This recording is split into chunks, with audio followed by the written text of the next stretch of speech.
From the land-grant University in Urbana-Champaign, Illinois, this is the Closing Market Report. It is the first day of October 2025.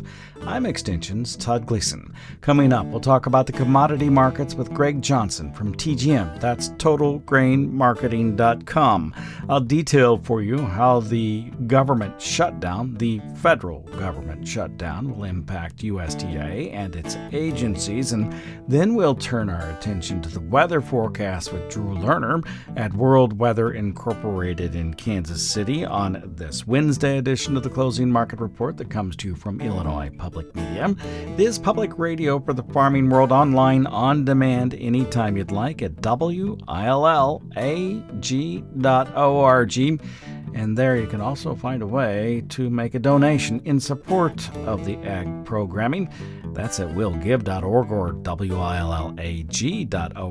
Either website, look for the donate button at the top of the page. And thank you. Todd Gleason services are made available to WILL by University of Illinois Extension. Greg Johnson from TGM, that's TotalGrainMarketing.com, now joins us to talk about the marketplace. Hi, Greg. Thanks for being with us. First, let's start with yesterday's USDA report. You remember those, I think. I was out of the office working near Hoopston with a farmer there helping out on the farm, harvesting some soybeans, and didn't really get a chance to hear what the trade thought about that. I did see that it ended up putting a couple 100 million more bushels on the corn ending stocks. What happened? Yeah, the number that came out was raised from what the traders were thinking. The traders thought it would be about 1.3 billion bushel ending stocks number, similar to last year. The government came out with 1.53, almost 200 million bushels higher than the average trade guess. That's still lower than where we were for last year's crop at this point. They thought last year's crop ending stocks number was 1.7. So 1.5 is less than 1.7, but it's still higher than what we thought, than what the trade thought at 1.3. So the bigger stocks number was responsible for the weakness in corn yesterday. As far as beans are concerned, the ending stocks number came in a little bit actually lower than what the trade was thinking. Trade was thinking 323, and the ending stocks number was 316 million bushels. So that's a little friendly, but without the demand from China, I think the trade feels like we can get by with a little bit less. So that contributed to the weakness yesterday in soybeans as well. And then to throw the last number, wheat production came out yesterday at 1.985 billion bushels. Average trade guess was 1.925. So bigger than what any of the traders thought, and wheat made a new contract low yesterday. So all three reports, the corn stocks number, the bean stocks number, and the wheat production number, all were interpreted bearishly by the traders yesterday, and that's following through as well today. Interpreted bearishly by the traders, however, not so much different than what USDA had reported in its September figures for the incoming ending stocks, or those that will be on hand for this marketing year we have now entered. Not very different at all for corn, down 14 million bushels or something like that for soybeans. Not particularly different for soybeans. If we were to have a USDA crop production report in October, and right now we won't unless we have the settlement of things in Washington, D.C., and the federal government reopens, those numbers would show up as the ending stocks for this past year. Again, not much of a change there. But the trade, still thinking they're off by some, and I guess we're at the guidance of the trade now. And this was a bearish number because it was bigger than what they expected, and tells them that USDA was more correct than wrong when we went through that September figures? I think so. I think that's right. And the USDA ending stocks number in the September crop report was 2.1 billion bushels.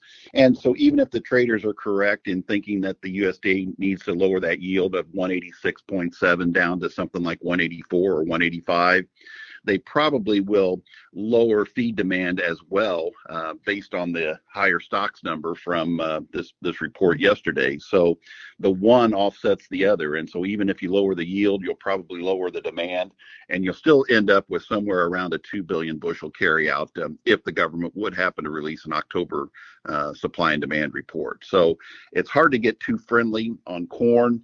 The market feels comfortable right where it is. We have rallied 30-40 cents off of the August 12th low when that August 12th crop report came out, and the USDA issued that astounding 188.8 yield on corn. We made a low of December corn that day at 392. Since then, we've rallied up to 431, and now we've given back 20 cents, and we're exactly right in the middle of that 40-cent range. We're right at 411 December futures. So I think the corn market feels comfortable, unless we see something that we don't know about, and that could be something like ethanol exports could pick up. It could be a much lower Iowa corn yield than what we are thinking right now, but the bottom line is 2 billion bushels is plenty. It's comfortable, and I think it's just a reminder to farmers that we need to sell those rallies. When we rally up to that, the old highs anywhere around 425, 430, with a 2 billion bushel carryout, it's hard to expect prices to be much higher than that. I spent the day yesterday on the farm hauling soybeans. I was working with a farmer near Hoopston, about 10 miles to the northwest, pretty close to the Indiana border. However, I was really interested on the way up that I didn't see combines moving at all, but that was fairly early in the morning, and I suspect they were waiting for soybeans in our area. But there may have been 3 running in the area, which surprised me. I thought things would be moving a lot quicker than that. Still waiting, I guess. What has your income been like? Well, not income, but what has the traffic at the elevator been like the last few days? I think we peaked out on our soybean deliveries yesterday. I think yesterday will be our busiest day. And from here on out, we'll start to see people finish up on soybeans, a few every day. It'll still be a big, heavy bean week this week, but by the weekend, I think a lot of people will be done. And I think they'll be able to switch right over into corn. We've already had reports of corn down around 14% coming right out of the field, similar to the beans coming right out of the field at 9%. So everything's just drying too fast. There's no rain in the forecast for the foreseeable future. And so I think farmers are just going to switch right over from beans to corn.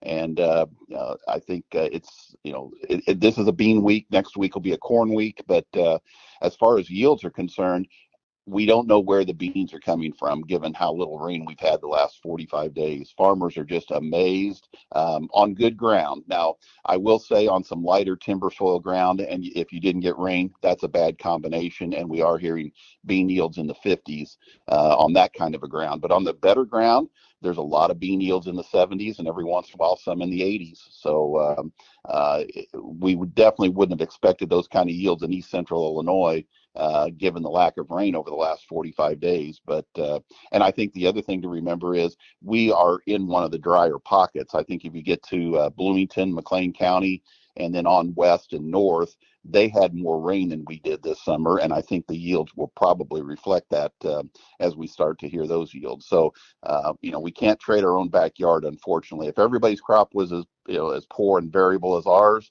the market might respond. But I just think we're in a pocket here, and even that pocket, so far, the bean yields have been much better than what we would have thought. I'll be headed to the farm this afternoon in Logan County near Springfield. I know that yields there, both corn and soybeans, have been very, very good, surprisingly good, I think, given the lack of rainfall at the end of the season. Nothing like here, but Logan County and that southwest corner was on the very edge of the drought areas. I'm wondering, as you think about this for producers in the area, particularly I think for soybeans, because they come across the scale, what have they been asking you mostly? And I suspect it is, what do I do with these beans now that I've got them across the scale? Yeah, the carries are so wide in the beans that the market is telling farmers that if you have bin storage, to store the beans. almost 80-cent cash carry in the soybean market from fall to next summer. So the market's saying store the beans. Unfortunately, if you don't have storage, the elevators are charging, almost the entire carry. So you're not going to come out ahead unless the overall price of beans rallies on the board of trade. The basis will definitely improve 50 cents between now and spring, but the DP charges are probably going to be 40 or 45 cents of that. So you're really not going to come out ahead unless the overall futures price goes up. So farmers are asking what to do about beans. And, if you've got bins, you store them. And if you don't, you might want to sell the beans to pay some bills and maybe hang on to the corn, because with the export demand, the ethanol demand, at least you can kind of paint a possible rosy or outlook for corn prices. Bean prices, until we get a deal done with China, and that doesn't sound like that's going to happen anytime soon. I think the trade feels like we can get by with less beans than, even though the carryout's relatively tight at around 300 million bushels, the trade doesn't seem to be too worried about that until China shows back up again. So sell the beans, hang on to the corn, and keep in mind that even corn rallies are going to be limited. So, be realistic when you look at the charts and where you put your offers in at. Thank you much. We'll talk with you again tomorrow for Commodity Week. Sounds good, Todd. Thanks. Greg Johnson is with TGM. That's TotalGrainMarketing.com.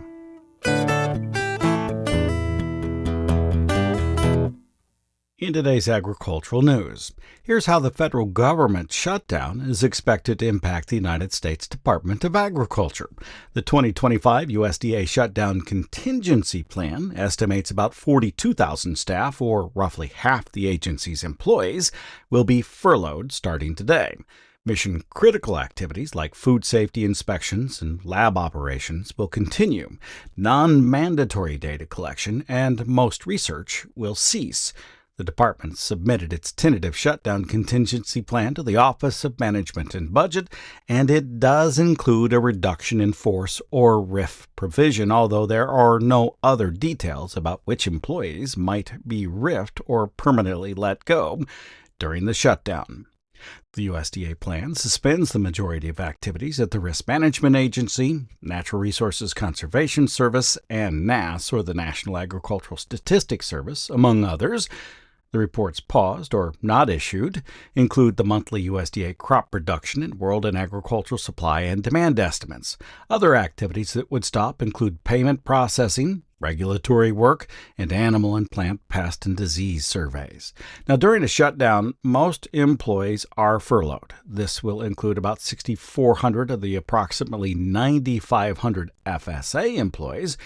Should the shutdown last more than 10 days, one Farm Service Loan Officer and one County FSA Office Farm Program employee per center are expected to be on call. Nutrition programs may also face disruptions during a shutdown. The nation's largest food aid program, or SNAP, the Supplemental Nutrition Assistance Program, will continue, with the Office of Management and Budget issuing reserve funding as needed. However, the Special Supplemental Nutrition Program for Women, Infants, and Children, or WIC, may face disruptions if the shutdown lasts longer than a week due to low funds. The USDA contingency plan also warns that during a shutdown, states may run out of funds to perform meat and poultry inspections under cooperative agreements with the agency. And that's a look at today's agricultural news. You're listening to the Closing Market Report on this Wednesday afternoon. Our theme music is written and performed courtesy of Logan County, Illinois farmer Tim Gleason. Don't forget to visit our website at willag.org, willag.org, where you'll find the latest information from the agricultural economist, the crop scientist, and the animal scientist here on the Urbana-Champaign campus of the University of Illinois. Speaking of the crop scientist, I caught up with them recently and talked with Connor Sybil. He's in crop sciences and has been studying soybeans. I asked him to tell me just a little bit about the research he's been doing. First thing we've been looking at, because there's a lot of talk about it, planting date, the value of early planting. That holds true. It doesn't win every year going the earliest, but it still holds pretty high yield levels and potentials. And the advantage there as well is you can put the beans in a little earlier, maybe colder, when we wouldn't want to be putting in the corn. And then when the prime windows come up, we can get the corn in, get it off to a good start. So we're seeing a good trade-off there. So early planted soybean, a little bit behind then that is how do you manage early soybean versus traditionally planting it after the corn. We're seeing actually like fertilizer responses or tend to be a little better on the later planted. A little counterintuitive. You think early planting, higher yield, better response potential. But when you're planted late, they grow so fast, the soil can't keep up. So that's some of the fertilizer work we've been seeing on soybeans.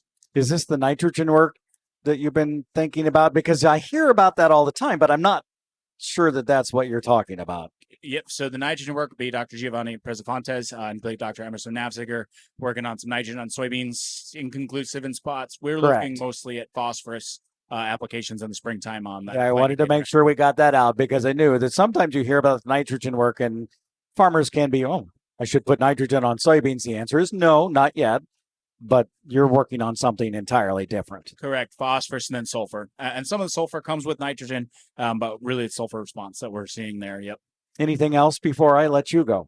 Harvest is coming up. Seed size looks like it might be a little smaller this year. So my big thing for the farmers is walk behind those combines and make sure we're getting as much seed. Harvest loss is on my mind going into the next few weeks with the seed size. I think we're going to have corn and beans. Connor Sybil is a crop scientist based here on the Urbana-Champaign campus of the University of Illinois. You're listening to the Closing Market Report on this Wednesday afternoon. You may hear Connor again on our website at willag.org. That's willag.org.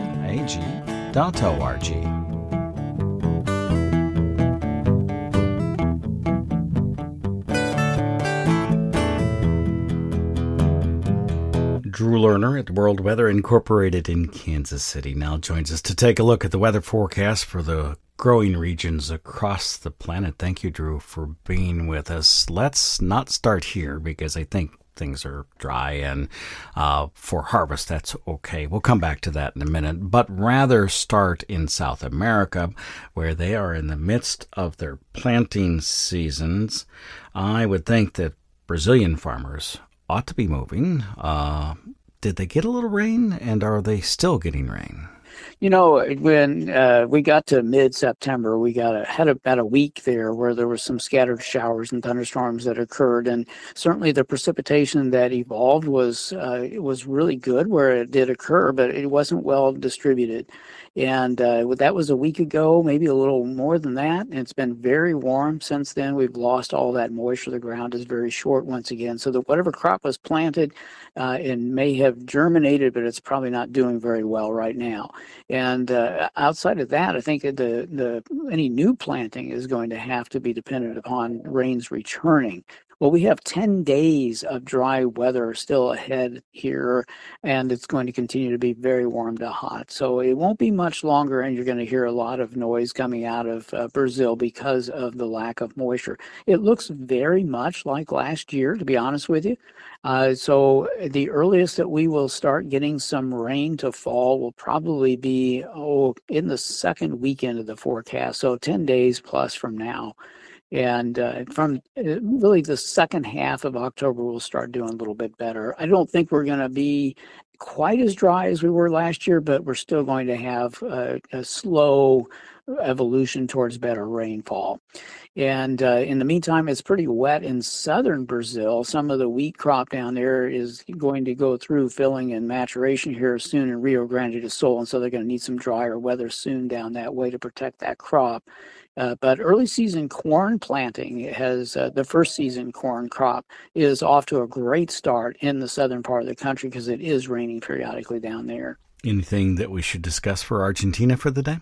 You know, for Argentina, it just looks really darn good. The moisture profile is adequate to surplus. There was some local flooding over the past couple of weeks, but it doesn't look like we're in a position where we're going to see a lot of that just persisting. I think we'll get alternating periods of rain and sunshine to occur. There may be a little bit of a slowdown because of that, but I think the overall bottom line is Argentina is going to be off and running very well for both wheat and barley, as well as sunseed and early season corn planting, which are underway. About a week from now, farmers will be thinking to themselves, I sure would like to have a rain for two reasons. One, I'd like to be out of the field for a couple of days because I've been working really hard. And secondly, because things dry down so fast, they need a little moisture to bring crop moistures back up while harvesting. Yeah, absolutely. And I do think that we're going to see some brief moments of light precipitation. We have to wait until the middle to latter part of next week for that to occur, with the exception of the Dakotas, where there will be a little bit of rain this weekend. But the heart of the Midwest, probably have to wait for Tuesday through Thursday of next week. A little frontal system will cut through the region. We'll get some showers to occur with that. No big soaking, but we will settle the dust and probably put just a little bit of improved topsoil moisture in some areas. I think Michigan, parts of northern Indiana, maybe southern Wisconsin, and the northernmost counties of Illinois will probably do best with that event. Now, central Illinois is really quite dry, and so is the north for that matter, but it doesn't look like we're going to get much moisture in central parts of the state. The second frontal system will bring another opportunity for rain around. That one occurs at the end of next week, and there's a lot of cool air coming in behind that, so there might be a potential we might do a little bit better with rain, but it's too far out in time right now to see how well the Gulf of Mexico will be, or Gulf of America will be open for a moisture source at that point. So we'll be watching it. I don't think it's going to be quite as dry as it has been. It certainly won't be as hot as it has been after we get to the first half of next week. Other places around the planet you're watching? Yeah, there's a handful. The lower Danube River basin in southeastern Europe has been dry for a long time, but they're going to get a good soaking rain for the next week or so. Probably 1 to 3 inches of rain would be perfect for them for improving the wheat and rapeseed planting environment. And then China is probably of interest that's probably going to grow a little bit as we go forward through the next week because it is getting too wet. They've had problems with too much moisture in the Yellow River basin periodically over these past few weeks. They were starting to dry down, but now we've got more rain coming into the region from south to north. And over the next week, we're probably going to see 2 to 4, maybe some 5-inch amounts. And the southern half of that region is excessively wet down deep into the ground. So there's no way that area is not going to have some delay in both the harvest of summer crops as well as the planting of winter wheat. So we'll be watching that area. And then in India, we're also watching a problem with moisture abundance. Normally this time of the year, the monsoon has pulled out of the northern half of the country, but it is still raining in central and northern areas. And we've got quite a few soybeans and groundnut crops and even cotton that are vulnerable to a quality decline because of too much moisture. And it will rain off and on for another 7 days. But after that, we should see drier weather. Thank you much, Drew. We'll talk with you soon. You bet. Have a good in-between time. That's Drew Lerner. He is with World Weather Incorporated in Kansas City. Joined us on this Wednesday edition of the Closing Market Report from Illinois Public Media. It's public radio for the farming world. If you'd like to hear the program again, you can do that in a couple of ways. You can find it at willag.org. Just click and listen from the website or search it out by name in your favorite podcast applications, including Apple, Spotify, on YouTube, as well as in the NPR One app. I'm University of Illinois Extension's Todd Gleason.